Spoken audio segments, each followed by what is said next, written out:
Hi friends, welcome to our channel. Friends, ఈ మధ్యకాలంలో మనం చాలా రకాల కోళ్ళను అయితే చూసింటాం. లైక్ సంక్రాంతి టైంలో అయితే ఎక్కడ చూసినా, ఏ పల్లెటూరులో చూసినా కోళ్ళ పందాలు ఎక్కువ. ఆ కోళ్ళ పందాల్లో చాలా రకాల నల్ల కోడి కానీ, ఎర్ర కోడి కానీ, అంటే దానికి తగ్గట్టు ఒక మంచి మంచి పేర్లు ఉంటాయి. అలాంటి కోళ్ళని అయితే చూసింటాం.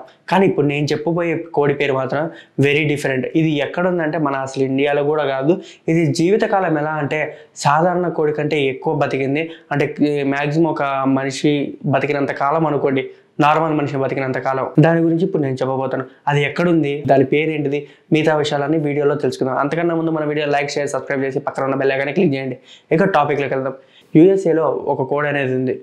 ఏంటంటే ఆ కోడి చూడడానికి ఎలా ఉంటుందంటే సేమ్ పీనట్ లాగా, అంటే మన వేరుశెనగ గింజలు ఉంటుందే సేమ్ అదే కలర్లో ఉంటుంది. అంటే ఆ కోడి చరిత్ర ఏంటంటే అది 2002లో పుట్టినా కూడా ఇప్పటికీ బతికి ఉంది. సుమారు ఆ కోడి 21 సంవత్సరాలు, దగ్గర మన మార్చితో అయితే 20 సంవత్సరాల 305 రోజులు అనమాట. ఆ రోజుటికి అంటే మార్చి 1కి మనకు ఆ కోడి వయసు వచ్చేసి అంత ఉంది. కానీ ఈ కోడి చరిత్ర ఏంటంటే ఇది చాలా కాలం బతకగలదు. అదిగాక దీన్ని వాళ్ళ ఓనర్ ఏం చేశారంటే దాన్ని మామూలుగా తెచ్చుకొని పెంచుకుంటారు అనమాట. ఏంటంటే దానికి కోళ్ళు కానీ ఇట్లాంటి పెట్స్ అంటే చాలా ఇష్టం. అలా కోడిని తెచ్చుకొని పెంచుకుంటే అది కొద్ది రోజులు బతుకుతుంది. ఏ కోడైనా మహా అంటే జీవితకాలం ఎంత, 1 సంవత్సరం 2 సంవత్సరాలు. కానీ 21 సంవత్సరాలు ఈ కోడి అనేది బతికింది.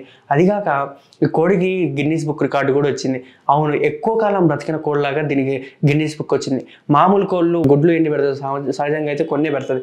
కానీ ఈ కోడి మాత్రం గుడ్లు మాత్రం అధికంగా పెడుతుంది. అంటే నార్మల్ కోడి కంటే డబల్ కోడి గుడ్లు పెడుతుంది. అతిగాక వీటి పిల్లల్ని చూస్తే మామూలు షాక్ కాదు. అదిగాక ఈ కోడి పొదిగేసేటప్పుడు దాని గుడ్లు మామూలుగా ఎలా ఉంటాయి, కొద్దిగా వేడిగా ఉంటాయి. దాని ఏం చేశారంటే ఆ కోడి ఓనరు మామూలుగా కోడి గుడ్లను చూడంగానే చల్లగా ఉండేసరికి చల్లగా ఉన్నాయి ఏంది అని చెప్పేసి దాని కోడి ఓనర్ మెర్సీ గారు తీసుకొని ఆ కోడిగుడ్లను పడేయాలనుకున్నారు. ఆ కోడిగుడ్డు పడేస్తుంటే అది సడన్గా ఆ కోడిగుడ్డులో నుంచి ఒక సౌండ్ వచ్చింది. ఏందబ్బా ఆ సౌండ్ అని చూస్తే లోపల పిల్ల అనేది ఉంది.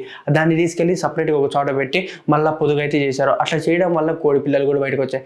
కానీ మన దగ్గర లోకల్ కోళ్ళు అయితే పొదుగు చేసేటప్పుడు అయితే ఇది వేడిగా ఉంటే కానీ గుడ్డు బయటికి రాదు. పీనట్ కలర్ కోడికి మాత్రం దాని జాతి ఎలా అంటే అది చల్లగా ఉన్నా కూడా దాంట్లో నుంచి పిల్లలు వస్తాయి. అదిగాక మన కోడి పిల్లలు అయితే చనిపోతాయి, కానీ అయితే పిల్లలు అయితే సామాన్యంగా చనిపోవు. సో ఫ్రెండ్స్, తెలుసుకున్నారు కదా దీన్ని వాళ్ళ ఓనర్ గారు మెర్సీ గారు ఎంత బాగా చేశారు. అదిగాక మెర్సీ గారు ఏం చేశారంటే ఒక్క కోడి అనే కాదు ప్రతి ఒక్క జంతువులు అనేది పెంచుకున్నారు. ఈ పీనట్ కోల్డ్ స్పెషాలిటీ తెలుసుకున్న తర్వాత ఒక చిలక పంజరం తీసుకొని చిలక పంజరంలో అనేది దాన్ని బంధించారనమాట. అంటే లైక్ దాంట్లో పెట్టడం వల్ల ఏంటంటే ఈజీగా ఉంటుంది, వేటతో పాటు డ్యామేజ్ కాకుండా, అంటే దానికి ఏం ప్రాబ్లం లేకుండా బాగా ఫ్రీగా అనేది దాంట్లో పెట్టారు. అలా పెట్టడం కారణంగా ఆ కోడి అనేది ఇన్ని సంవత్సరాలు సేఫ్గా ఉంది. అలాగే మెర్సీ గారికి జంతువుల మీద ఉన్న ప్రాణం వల్ల అట్లా జరిగింది.